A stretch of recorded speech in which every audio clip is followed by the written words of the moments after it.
ದುಡ್ಡು ಮಾಡುವಂಥ scheme sir? ಇದರಲ್ಲಿ ಸಂಶಯನೇ ಇಲ್ಲ. ಅವರೇ ಹೇಳಿದ್ದಾರೆ, ಇದರಿಂದ ನಮಗೆ ಸುಮಾರು 15,000-20,000 ಕೋಟಿ ಲಾಭ ಬರುತ್ತೆ ಅಂತ ಹೇಳ್ತಾರೆ. ಇಲ್ಲಿ ಯಾವುದಾದ್ರೂ ಒಂದು ಯೋಜನೆ ಲಾಭಕ್ಕೆ ಮಾಡೋದಲ್ಲ ಸರ್ಕಾರ ಮಾಡ್ತಕ್ಕಂಥದ್ದು. ಅದರಿಂದ ಜನರಿಗೆ ಎಷ್ಟರ ಮಟ್ಟಿಗೆ ಅದು ಉಪಯೋಗ ಆಗ್ತದೆ, ಅದು ಮುಂದಿನ ರಾಜ್ಯದ ಅಭಿವೃದ್ಧಿಗೆ ಯಾವ ರೀತಿ ಉಪಯೋಗ ಆಗ್ತದೆ ಅದು ಮುಖ್ಯ. ಇಲ್ಲಿ ಯಾವುದೋ ಒಂದು ಲಾಭ ಮಾಡಲಿಕ್ಕೆ ರೈತರ ಭೂಮಿನ ಇವತ್ತು ಒಕ್ಕಲೆಬ್ಬಿಸಿ ಅದರಲ್ಲಿ ಏನೇನು ಕಂಡೀಷನ್ಗಳಿದೆ. ಈಗ ಯಾವೊಂದು ಲೋನ್ ತಗೊಂಡಿದ್ದಾರೆ ಇವತ್ತು ಹುಡ್ಕೋ ಬ್ಯಾಂಕಿಂದ, ಅಲ್ಲಿ ಆ ಹಲವಾರು ಕಂಡೀಷನ್ಗಳಿದೆ. ಅದೆಲ್ಲ ನಿಂತ್ಕೊಂಡು ನಾನು ಹೇಳಲಿಕ್ಕಾಗಲ್ಲ. ನಾಳಿದ್ದು ಬಹುಶಃ ನಿಮ್ಮ ಜೊತೆಯಲ್ಲಿ ಸುದೀರ್ಘವಾಗಿ ಮಾತಾಡ್ತೀನಿ.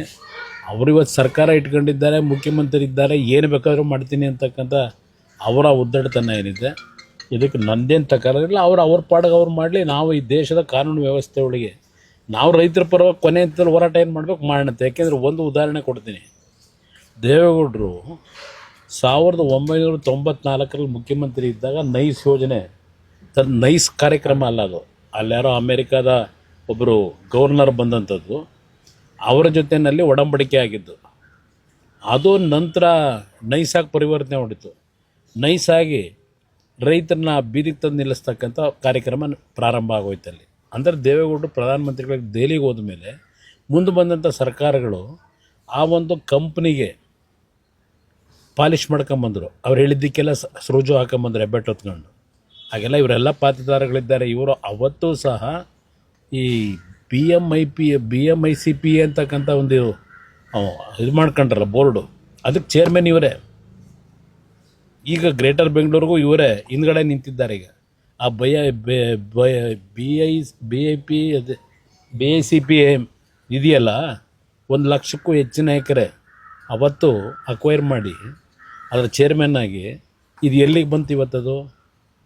ಇವತ್ತು ಅವರ ಹಿಂದೆನೇ ಓಡಾಡ್ತಾ ಇದೆ ಅದು. ಬೆಂಗಳೂರು ಸುತ್ತಮುತ್ತ ಎಷ್ಟು ಭೂಮಿ ಇವತ್ತು ಇವರ ಸ್ವಾಧೀನಕ್ಕೆ ತೆಗೆದುಕೊಂಡಿದ್ದಾರೆ. ಇವರ ಒಂದು ಸುತ್ತಮುತ್ತ ಇರತಕ್ಕಂಥವ್ರು ಅವರು ಏನೇನು ಮಾಡ್ಕೊಂಡಿದ್ದಾರೆ ಅಲ್ಲಿ ಇದ್ರ ಹತ್ರ ನೋಡ್ತಾ ಇಲ್ವಾ? ಟೋಲ್ ಹತ್ರ, ಹೊಸಕೆರೆಯಲ್ಲಿ ಟೋಲ್ ಹತ್ರ ಬಿಲ್ಡಿಂಗ್ಗಳು ಬರ್ತಾ ಇದ್ದಾವಲ್ಲ, ಏನೋ ಅದು ಆ್ಯಕ್ಚುಲಿ ಬಡವರಿಗೆ ಕೊಡೋಕೆ ಮಾಡಿರೋ ಕಾರ್ಯಕ್ರಮ, ದುಡ್ಡು ಹೊಡೆಯೋ ಕಾರ್ಯಕ್ರಮ ಅಲ್ವಾ ಅದು?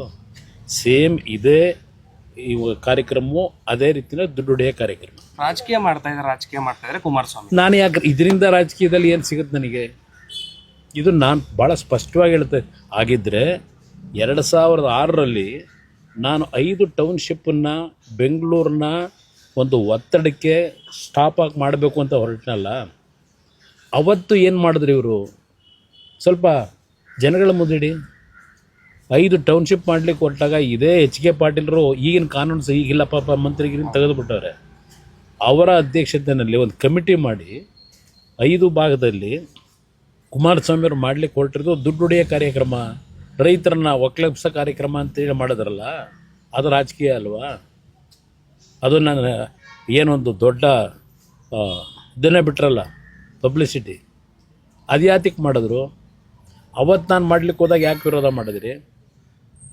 ಈ ತಾರ್ಕಿಕ ಅಂತ್ಯ ಹೇಗೆ ಸರ್? ಈಗ ನಾವು ಕೋರ್ಟ್ನಲ್ಲಿ ಜನಗಳ ಪರವಾಗಿ ನ್ಯಾಯಾಲಯ ಏನಿದೆ, ಇದರ ಹಿನ್ನೆಲೆ ಏನಿದೆ, ಇದರಿಂದ ಆಗ್ತಕ್ಕಂಥ ಸಾಧಕ ಬಾಧಕಗಳೇನು, ಇದೆಲ್ಲವನ್ನು ಕೋರ್ಟ್ ಮುಂದೆ ಇಟ್ಟು ಕಾನೂನಿನ ವ್ಯಾಪ್ತಿನಲ್ಲಿ ಏನು ಅವ್ರಿಗೆ ನ್ಯಾಯ ಕೊಡಿಸ್ಲಿಕ್ಕೆ ಪ್ರಯತ್ನ ಪಡ್ತೀವಿ. ತಾವೇ ಹಂಗಿದ್ರೆ ತಾರ್ಕಿಕ ಅಂತ್ಯ ಮಾಡಿ ಕೋರ್ಟ್ ಮುಂದೆ ಹೋಗ್ಬೇಕು, ಬೇರೆ ಏನಿಲ್ಲ. ಇಲ್ಲಿ ರಾಜಕೀಯ ಮಾಡೋದೇನಿಲ್ಲ. ಆ ರೈತರು ಏನು ಕಳೆದ 450-500 ದಿವಸದ ಹೋರಾಟ ಮಾಡ್ತಾ ಇದ್ದಾರೆ, ಅವರ ಪರವಾಗಿ ನಿಲ್ಲಬೇಕಾದಂಥದ್ದು ಜನಪ್ರತಿನಿಧಿಗಳು ನಮ್ಮ ಕರ್ತವ್ಯ ಇದೆ. ಆ ಕೆಲಸ ಮಾಡ್ತೀವಿ.